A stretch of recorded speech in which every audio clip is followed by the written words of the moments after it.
There's my check.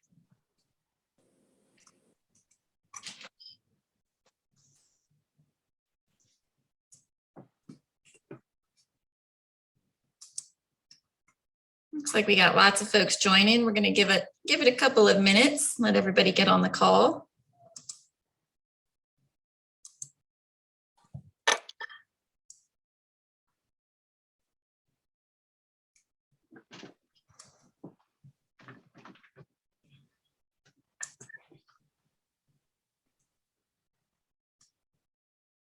All right, we got Dana, good to see you. And looks like Lynn joined us, it's outstanding.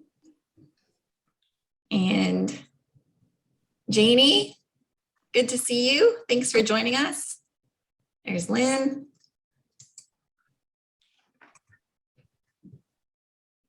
Mm-hmm.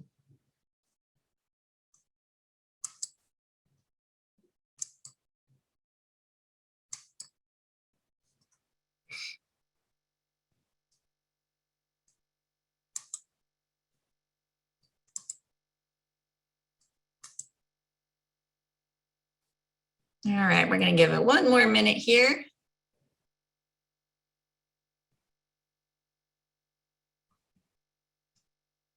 There's Ed. Margaret, great. Thanks for joining us. Lorna. Hey, Judy, good to see you. Oh, there's Judy. Hey.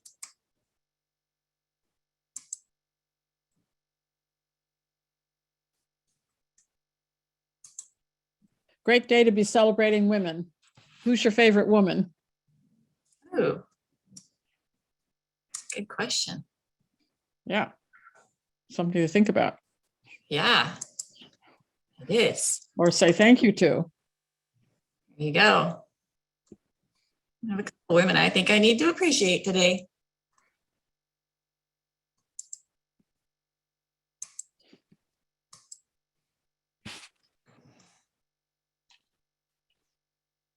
All right. A few more coming in. Good to see Clay and Laura, Kathy. All right.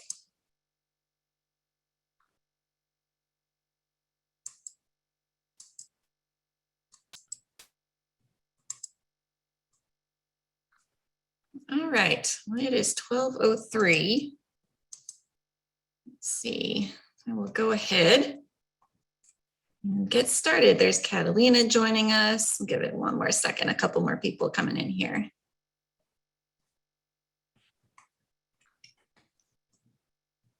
And Allison.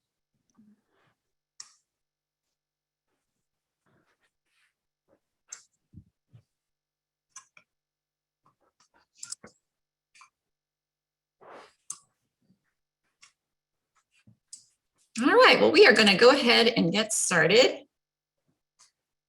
Thank you everyone for joining us today. Welcome to BGF's third annual celebration of International Women's Day, Building a Gender Equal World. My name is Courtney Polk, and I am Executive Director of Building Goodness Foundation. So good to see so many folks on the call. I see so many familiar names and faces and many new ones too. That's awesome. So while we're getting started, I want to go through the agenda and do some quick introductions. BGF staff and board, if you just want to give a quick wave as I mention your name. With me today from BGF are Kathy Garstang, our local projects and operations director, Tiffany Norman, our director of development, Rachel Kessler-Palm, our communications director, and Ed Thompson, our international projects director. We're also thrilled to have a number of members of the BGF board of directors with us. I see Mike Gallahue and Lee Grossman, and we've also got, let's see who else is on here. Oh, Cindy Adams, thank you so much for joining us. It's really great to see all of you. Thank you so much for being here today. All right, so for our time today, I will provide a brief summary of International Women's Day to kick us off. Then Andrea will give her presentation, and there'll be a few points during the presentation to engage. And after Andrea's presentation, we will have a 15-minute Q&A and time to discuss and ask questions. I want to encourage everyone to utilize the chat box for your questions or thoughts during Andrea's talk. And per usual Zoom etiquette, please make sure your microphone is muted when you are not talking. And we do encourage questions and discussion after Andrea's presentation. All right, so let's get started. To kick us off, I want to talk briefly about International Women's Day. The first Women's Day was recognized in 1909 during the women's suffrage movement. The year prior, 1908, saw a march of 15,000 women in New York City. They marched for better working hours, better pay, and the right to vote. The movement continued, and in 1911, Women's Day became an international celebration. Austria, Denmark, Germany, and Switzerland all joined in to recognize International Women's Day. And finally, in 1975, International Women's Day was recognized for the first time by the United Nations. So obviously, people have been fighting for equal rights since long before the creation of International Women's Day. And I think what is important to remember today is that what we are celebrating now and what we are thinking on today as we remember the important women in our lives is a camaraderie and a kinship with women and men from centuries in our past who devoted their lives to the cause of equal rights. During our time today, we take a moment to honor the voices of these millions of men and women who have been fighting for gender equity throughout history, and to learn and to decide for ourselves how we can support this critical work in our own lives. At Building Goodness Foundation, we are a nonprofit construction organization. We are a male-dominated industry, and here run by strong and bold women, working together with like-minded strong and bold men. Together, we are breaking the bias in our industry. Yay! We are a testament to the fact that it doesn't matter whether you are in construction, accounting, customer service, or higher education, that we each have a role to play in building a gender equal world. Without further ado, I am thrilled to introduce Andrea Copeland. Andrea is a native of Charlottesville, and she is an active member of our community. She is the Community Engagement Director for the Charlottesville Regional Chamber of Commerce. Through her position at the Chamber, she is fortunate to work with a diverse group of professionals in the business community. Andrea hosts local television programs, including the award-winning talk show Speaking with Andrea, which has been airing on CPA-TV since 2004 with positive channels. As someone who enjoys seeing women succeed, Andrea advocates for and mentors young women and girls. She also volunteers with various local nonprofits. Andrea is a graduate of Piedmont, Virginia Community College and Old Dominion University. She enjoys singing, traveling, hosting big dinner parties pre-pandemic, and loving on her Shih-poo, Bella. Andrea, we're so thrilled to have you join us today, and we're looking forward to what you have to share with us. The floor is yours. Thank you so much, Courtney. Let's get this presentation up here. All right. Okay. So thank you, Courtney and Tiffany and Rachel and Kathy and the whole Building Goodness team and the board. I am honored to be part of your International Women's Day event today. I want to speak about how we can use our influence to break the bias for Building Goodness's International Women's Day event. And as Courtney said, I'm Andrea Copeland. And I just also wanted to thank all of you who took time out of your day to support BGF's IWE event. So we thank you. So let's talk breaking biases. As you know by now, the 2022 theme for International Women's Day is Break the Bias. Today, I want to focus on influence. Your influence, my influence, our influence individually, and our influence collectively in our workplaces, in our communities, in our families, within our own lives. So the people you will see throughout my presentation, excuse me, with the exception of one person, are actual people in my life who have used their power and influence to break biases and have sowed in my life to show me how to break biases. And this is just a list of a few people I'm going to speak about today and the power of my influencers' words. Pinky Gohanner-Lyles, Greer Dawson Wilson, my mom, Charlene Copeland, Bo Barreto, Phil Sparks, and Kay Monroe. And as you'll see, there are a couple of men in there because we need our brothers in this fight to help create gender equity. And so these are the individuals that I'm going to speak about and the influence that they have had on my life in breaking biases. At first, I was going to speak about the famous people, Oprah, Michelle Obama, Malala, individuals that I can say, look at the work that they've done to break biases and to bring about gender equity. But I thought it was important for me, speaking to my hometown family, to make it more local, make it more relatable, sharing about local influencers, men and women, who use their power and their words. And many of them you will know. Well, some of them you will know. All right. Let's start with Pinky Gohanner-Lyles. I didn't have a recent picture of Pinky, but Pinky was the assistant director at Monticello Area Community Action Agency and Anti-Poverty Agency. And I was fresh out of college working my first full-time job. And I was walking out of the building. And as I was walking across the parking lot, my head was lowered. I don't know why. I was just walking across the parking lot. And Pinky was coming in the opposite direction. And she asked me if I was okay, if anything was wrong. And I said, no, I'm fine. And she said, then lift your head up when you walk. And I was like, what does it matter to you how I'm walking? I didn't say that to her. I wouldn't have dared had said that to her. But I was wondering, what did it matter to her how I was walking? But later on, what did that mean to me? Pinky saw my body language and encouraged me to walk with my head held high because, as I witnessed with her in meetings, it exuded confidence. It showed, okay, if I'm not walking with my head low, my shoulders aren't slouched and everything. And perhaps maybe she knew it or not. Maybe she was preparing me for how I need to carry myself in meetings where I need to present myself in a confident manner. Because throughout my career, I can see I've been in a lot of meetings where people don't look like me. They're not my gender. They're not my race. And if I had continued walking throughout my life with my head held low and my shoulders slouched, would anybody have taken me seriously? So this executive director, who didn't have to say that to me, just used those words to tell me, lift your head up when you walk.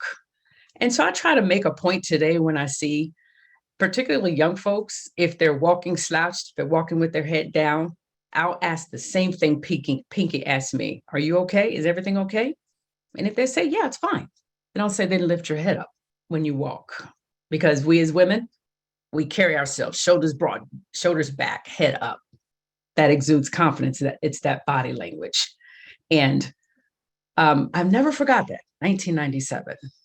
And so that gave me the confidence that I need to go in meetings, walking in meetings where I'm the only, with confidence that perhaps I wouldn't have had if she hadn't stopped me to tell me, lift your head up. Greer Dawson Wilson, she was an interim director when I worked for Head Start. My young self, I was working in the workplace. Greer had a commanding presence. She had a commanding voice. She wasn't large in stature, but she just, everything about her was just big, and she commanded attention. And Greer was a lot to take in, but at the same time, I couldn't get a lot of her. And here I am, starting to attend professional meetings, and I wasn't necessarily confident in these meetings. Greer, in a position of leadership like Pinky, called on me in a meeting one time. I wasn't yet comfortable speaking out, nor was I comfortable speaking up. And she called on me, and in my response, I'm doing this, low talker thing. And she says to me, speak up. And then she said it again, but in a different way after I spoke up. And she said, speak up. What do you mean, Greer? I mean, not only amplify your voice audibly so people can hear, but speak up so you can be heard. Contribute to the meetings, because if you don't, folks are just gonna walk over you, ignore you, And so again, I was this young person out of college, and she was pulling something out of me, this woman in leadership, this Black woman in leadership, like Pinky Gohanner Lyles, was telling me, okay, what you don't want to do is silence yourself. It's going to be enough people silencing you. Don't silence yourself. So speak up. That's Greer Dawson Wilson. So I ask you, what woman, what coworker, who in your sphere of influencing are you encouraging to speak up? I want to speak to the importance of Pinky and Greer in leadership, because when you see me, you see a woman, you see a Black woman. And when I came into the professional world, I was met with these two women and Dr. Mary Reese, strong, confident, educated, helping me to prepare for the sometimes rough road that they were already traversing. And so I realized that what they shared with me was preparing me, because I have to share it with someone else. And I want to use a young lady that I recently had a conversation with. Her name is Ayani. She's fairly new to her position. She, the local media had reached out to me about a particular program they were offering. And I connected Ayani and this media rep to her. And for whatever reason, they didn't get to communicate that day. And Ayani emailed me to let her know I will reach out to her today, but that was the next day. The media rep wanted to have a conversation the day before. And so when I read Ayani's email that she said she was going to reach out, the next day, I felt, okay, Greer, Pinky, what do I do? I had to share with this young lady, when you have an opportunity to speak on your behalf, for yourself, for your program, you seize it. Because what you don't want to do is have someone else speaking for you. She's running a program. She's hitting the ground running. I know she's going to do a dynamic job. But I had to share with her what was shared with me. Speak up, seize those opportunities, because otherwise someone else would create the narrative for you. And I wanted to just use that little piece of advice that I hope will help her in her career the way Greer helped me in mine, to use my voice. My mom, you get your things and you come back home. I made a move to New Jersey to pursue an opportunity in media. I honestly wasn't completely at peace with that idea, that decision. I was frustrated with how things were going in my own personal life, as far as my career, rather how they were not going. So I figured, what did I have to lose when this opportunity was presented to me? And after being in New Jersey for a bit, I just was not doing well. I remember having a conversation with my mom, telling her I didn't like it. And she said, you got to give it a chance. And months later, after giving it a chance, my mom caught me crying one day. And this was right before I was visiting her and my dad. And this was right before I went back to New Jersey. And we had a conversation. She's like, what's wrong? I said, I can't do this anymore. I was exhausted. I was spent. I tried to make it work. It didn't work. And she said, well, then you get your things and you come back home. Sometimes trying to change toxic, and I related to this for International Women's Day. Sometimes trying to change toxic work cultures can feel as if you are expending all of yourself and nothing is changing. You're putting your all into trying to make it work, trying to make things better, influence in a positive way, only to see very little change. And it's frustrating. And so sometimes you have to say, I've done all I can do, and walk away. Breaking biases is not easy, because you're upsetting comfort zones. You're making people who've been comfortable for a long time uncomfortable. And sometimes it's hard. Changing cultures and trying to dismantle and disrupt biases and all kinds of isms and prejudices is hard. But you have to know sometimes when to walk away, because when it starts breaking your spirit, when it starts breaking everything within you, you have to walk away, but know that you did what you could. And I think about two local women, Chief Rochelle Blackney and Nakia Walker, the former mayor. These women came in their positions and they were using their power and influence that they now have in these positions to change cultures, as Courtney had mentioned, a male-dominated industry. And then politically and to dismantle systems. Mayor Walker was trying to change cultures. It's not easy. As women, it's not easy. As Black women, I know it wasn't easy for them. But I often wondered how many of us thought about what they as women on a daily basis had to deal with in the environments that they worked in when they were brought in to make change. They were brought in to make change, and there was resistance after resistance after resistance. And it's hard. It's what we as women are constantly doing sometimes. We're in bringing about gender equity. Here it is, 2022, and we're still trying to bring about gender equity. And it's hard. The barriers are there because in trying to bring about gender equity, folks are going to be uncomfortable. But I ask us, what could we have done individually or as a community to support these women in these leadership positions who were trying to bring about change, but were met with a lot of resistance? Would you have wanted the support?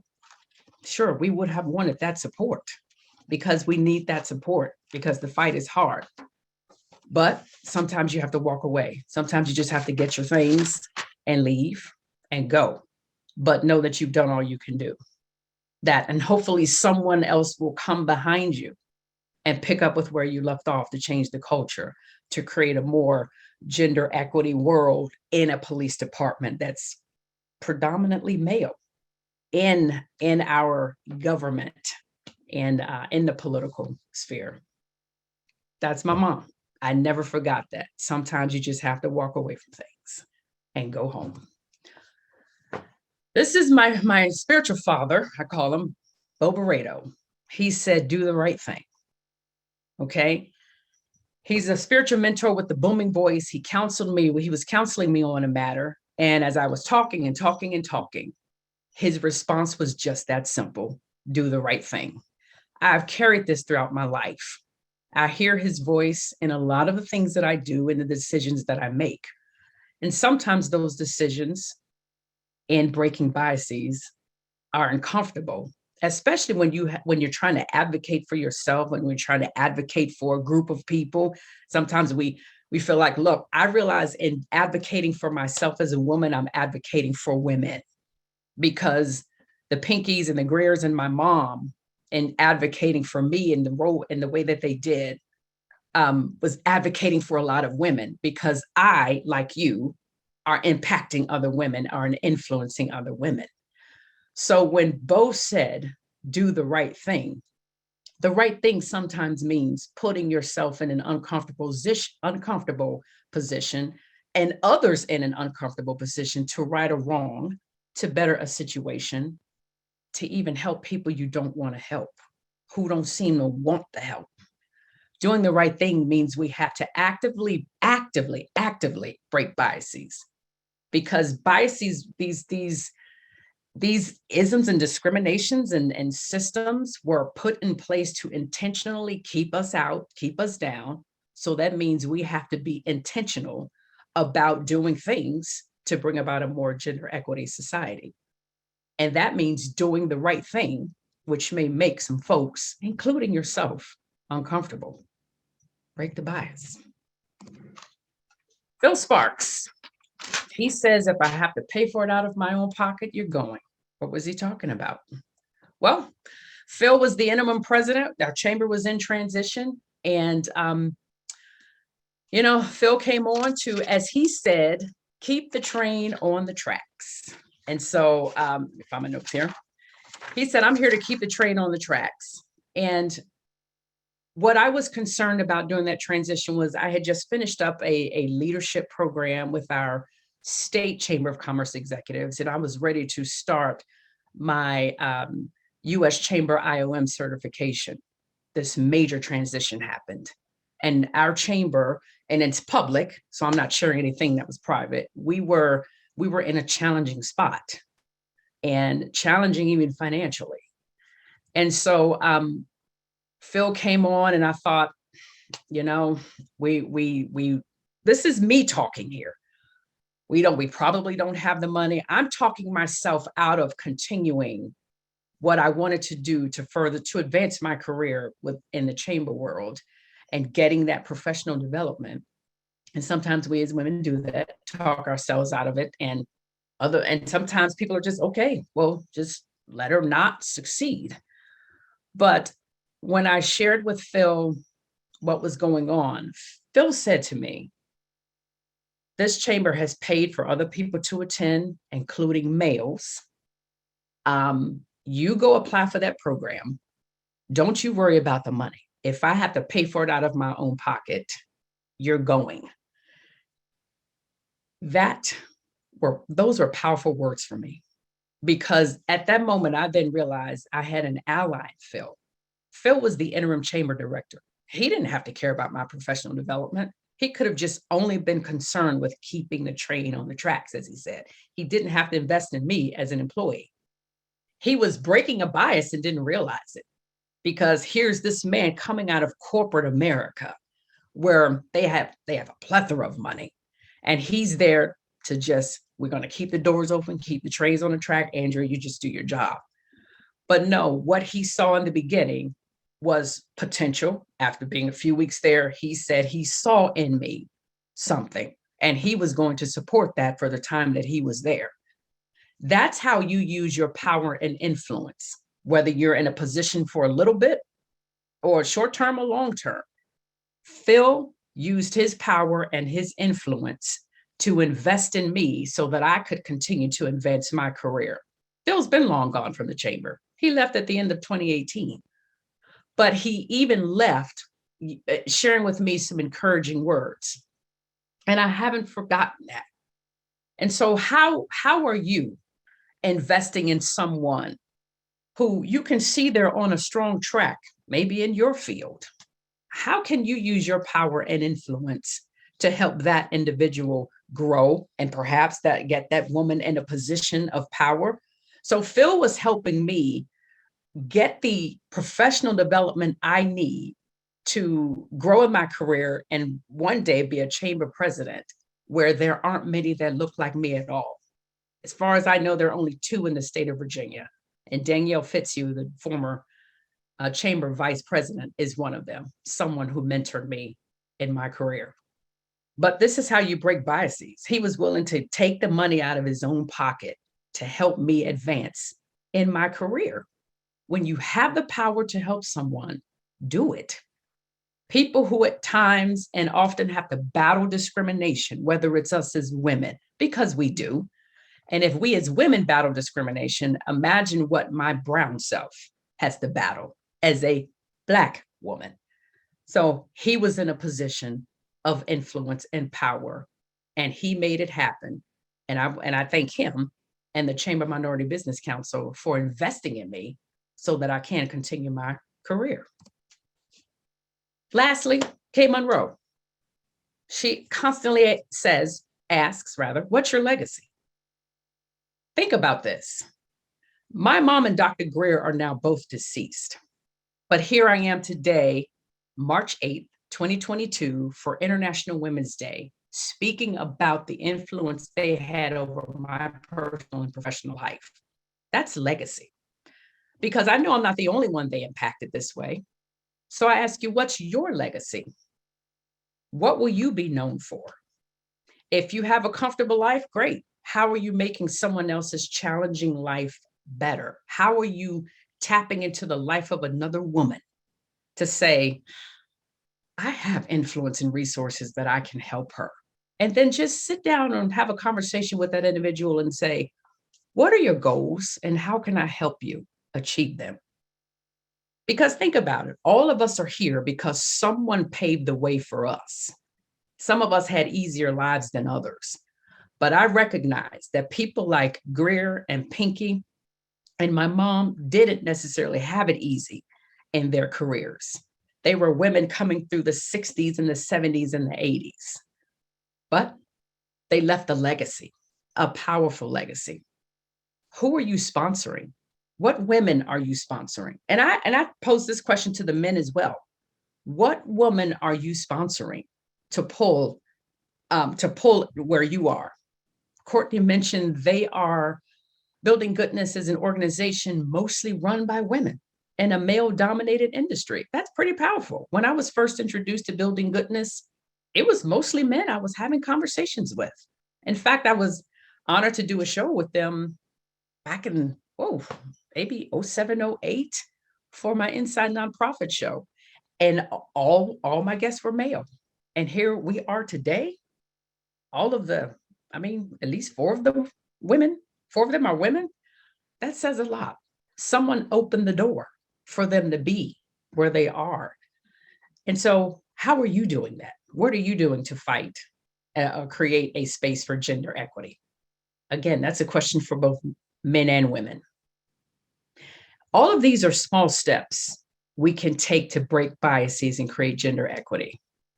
Think about the words someone spoke to you that resonated deeply and that helped you in your personal and professional life.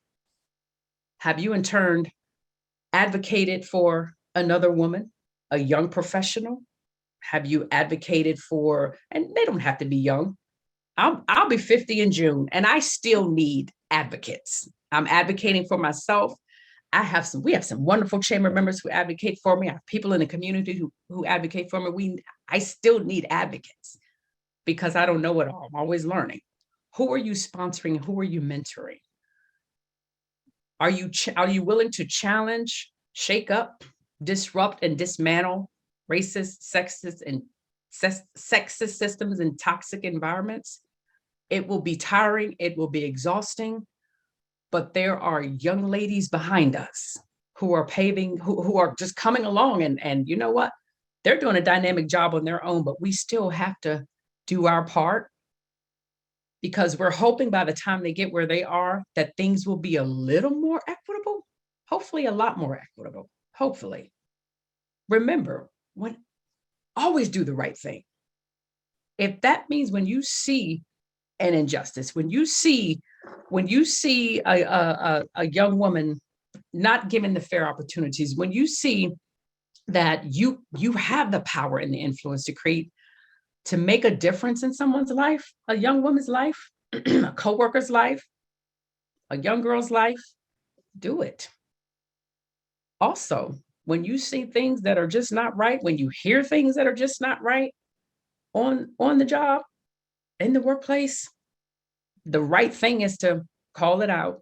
You don't have to burn the place down. Just say, all right, let's have a conversation. How many of those uncomfortable conversations have I had? Our previous leadership at the chamber were both males.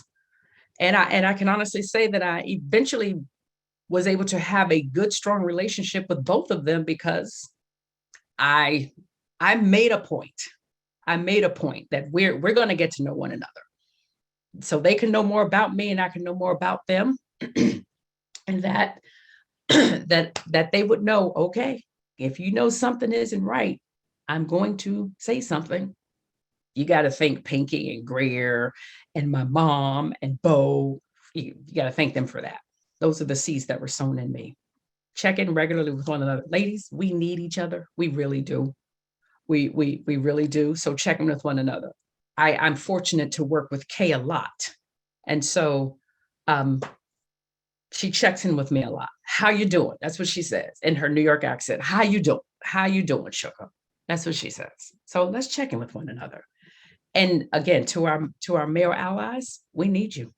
You are in positions of power where you can help us bring about equity.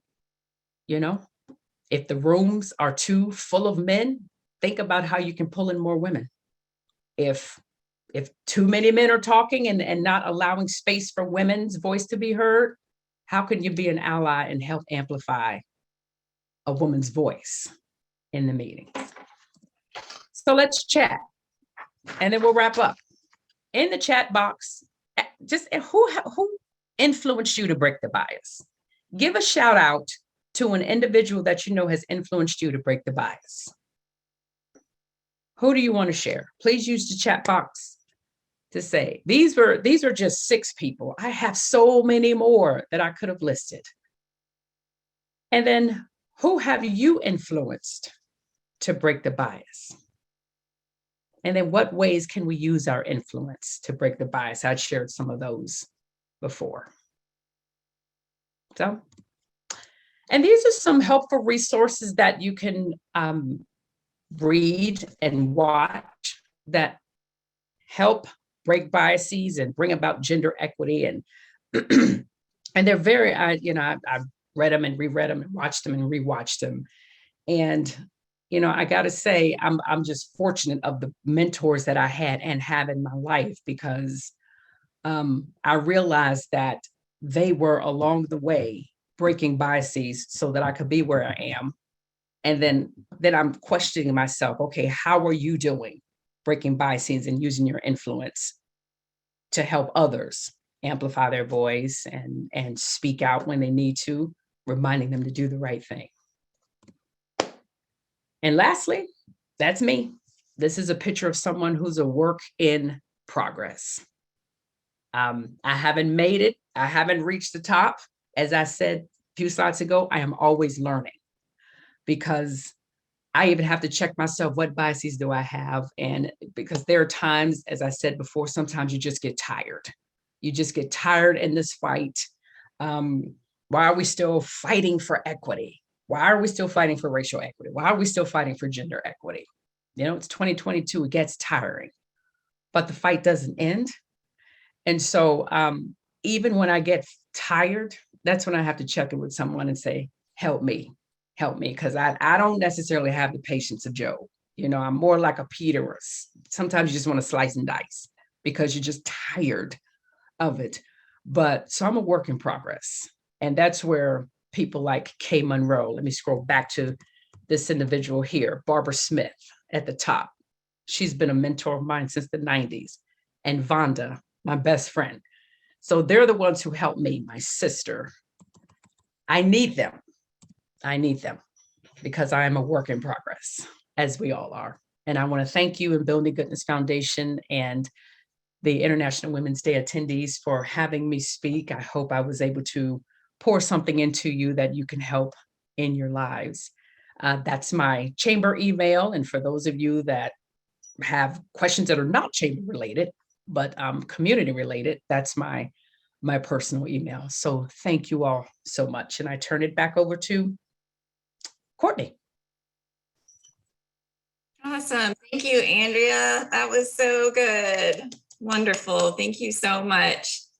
I think Tiffany is going to lead us here. We've had a couple of questions in the chat, also some really, really great people and stories. Thank you all so much for sharing. I'm going to let Tiffany lead the next part. Excellent. Yes. Thank you so much, Andrea. That was a great reminder of the power that we each hold and the influence that has on others around us, even when we don't realize it. So thank you for that great reminder.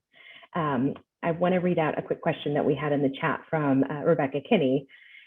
She says, thank you for keeping it real. This is so refreshing. And on a scale of 1 to 10, where do you think we are in Virginia on breaking the bias?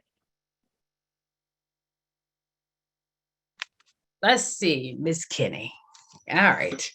I always want to give credit to the success that we have. And we have come a long, long way. And I want to just credit that. We always have a long way to go. So maybe 5, 6, 7. And it seems like sometimes we just reach a point and then something happens in our society, in our world, and we get knocked back a few steps. But so we just keep going. Sometimes we'll be at a 5 or 6, and sometimes we'll just get knocked back to 2. But Ms. Kinney, we just have to keep going until we get the 10. Yep. Who knows when we'll get there, but keep going.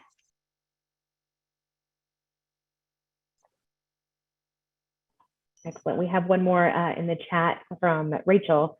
Can you suggest a productive or diplomatic way to respond to people in the workplace who make a derogatory or sexist comment about women? Yeah. So Rachel, that's a good one. That's a real good one. I'm trying to choose my words carefully. Okay. because you did say diplomatic. All right. To respond to people in the workplace who make a derogatory and sexist comment about women.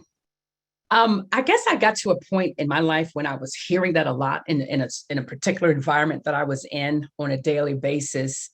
And see, for me, I guess I'd gotten to a point when I had said, you don't like women very much, do you? And so it's like, why do you say that? Because you say this and you do that. Now, I had to gather myself before I said that, because you can come across as attacking someone and they're not going to hear you. But if the person is making derogatory sexist comments about women, they must not like women very much because they came from a woman. You know, your mama's a woman. And so how can you do that? But to do it in a diplomatic way, if you have a decent relationship with the individual, see if you can have that let's just have a conversation. Let's just talk. All right, let me try to get in your head for a bit and understand some of the things that you say. But if you don't have that kind of relationship with that individual, and if it's in the workplace, then it may be time to bring in the people above you, because you should not be subjected to that. Now, you should not on a regular basis be subjected to derogatory or sexist comment about women or in any kind of way. Does that help, Rachel? Yeah, it does. Thank you. I was just, Okay. I'm sure, we've all dealt with that in some way, shape, or form, and it's delicate. Was just looking for your advice because I think you do such a great job of handling hard conversations with diplomacy. Yeah. And again, I think I saw Kay Monroe on the call. Kay has been so helpful to me, and I've known her since the 90s. And I truly think a lot of how I am able to engage with people in a communicative fashion has a lot to do with the women that are influencing me. Because before, I was real rough around the edges because it could come across as attacking. And sometimes you can't be pussyfooting around things, though. You just got to just shoot people between the eyes, because if they're being insulting and being derogatory, why am I going to tiptoe around you when you're being insulting?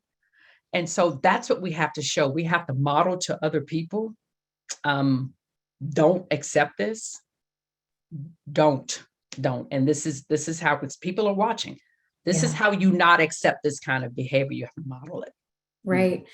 And I'm referencing something that happened a long time ago in my career. And it was when I was in a room full of other men who were willing to overlook behavior. So things have changed. But I think we still deal with those things. And that's where our male allies come in, because hopefully, was there one man in that room that you felt you could have trusted a little bit?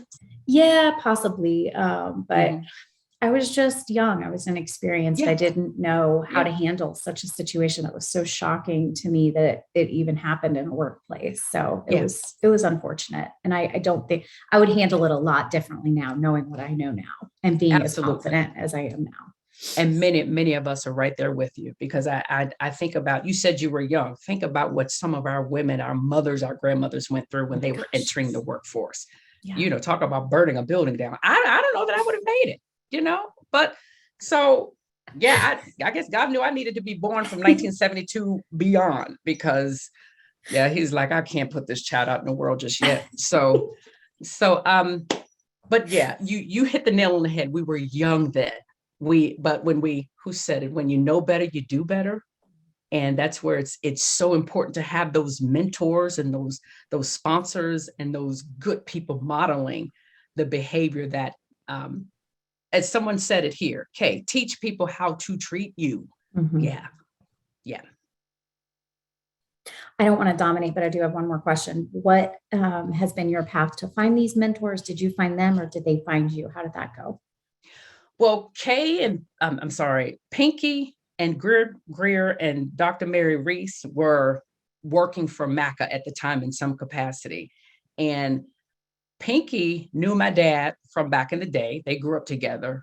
So she kind of pulled me in with that. Greer, I think I don't know for a fact, but Greer saw this young Black professional entering the world, and I was just green. And so how can I pull her in? Because it's what I do now. It's what I do with Ayani, with the city. It's what I do with other young professionals coming along. Kay, I forgot how Kay. Oh, I think Kay and I were taking classes together through Old Dominion University, and that's how I connected with her. And I thought, she is so awesome. Wow, and just here we are all these years later, working so closely together professionally and personally. And so I didn't necessarily say to them, I want you to mentor me, but I kind of I could feel that they took me under their wings. And that was so important. Yeah. Any other questions? I appreciate some of the comments you all were sharing with Lee about what her dad told her. Wow. Did you want to expound, Lee, to share that? I think Lee's on the board, right? Yeah, I'm on it. Thank you. I was lucky. I was one of the lucky ones who had a male role model in the house, and a brother a year older and a brother a year younger. And there was never a question that I would take a lesser role, as evidenced in my comment. Didn't always fit. My mom was powerful in her own right, but he was the professional in the household. And there was always a mirror up as to whether you were selling yourself short in any arena, without ever really talking about gender. Wow. And the medical world at that point was 90% male. Yeah. So it was not, you were going to meet trouble all along the way. Yeah. But you handled it. Yeah. No, I had great role models. Yeah. I was surrounded. Yep. Makes a difference. It makes a difference. And Tiffany, you all reined me in, but I wanted to reach out to Megan, who shared that Pat Summit, Debbie Jennings, women supervisors in collegiate athletics. Megan, do you mind expounding on your comment? Sure. So I worked in collegiate athletics for a few years out of college, and was fortunate enough to work for Coach Pat Summit at the University of Tennessee when she was diagnosed with Alzheimer's disease. Actually, I worked for her through her last season. Pat really was a trailblazer and a glass ceiling breaker as it related to women's equality in sport and Title IX, and just working in an environment where the success of women athletes, the success of women coaches, and the success of women programs was equally important to those of men, was really impactful for me, especially in the SEC, where athletics are taken incredibly seriously. So working for Coach Summit and Debbie Jennings, who was my supervisor and role model in collegiate PR. So I did the sports information and public relations side of athletics. Those women really showed me that it was okay to be powerful and female, where in athletics that's not always encouraged. So I'm really thankful for the experience that I had with both of them. Thank you for sharing that.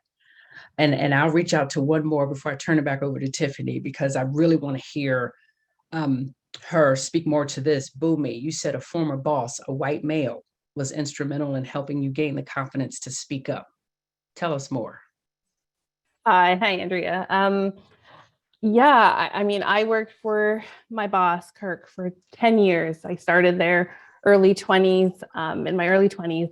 And I've always been sort of a shy, introverted person. And he saw what I had to offer. I worked for a construction company, actually, and in the marketing side. And so it was in Texas. So it was very obviously male dominant, white male dominant. And so he saw in me what I had to offer. And so he would push me to express my thoughts and to speak up. And I'd be in the room full of these executives and project managers and superintendent and young Black female in the room. And I was a graphic designer, so I didn't feel like I had the construction knowledge to be contributing to the conversations. And he really worked with me just to, as a mentor, just to dispel this internal notions I had about myself.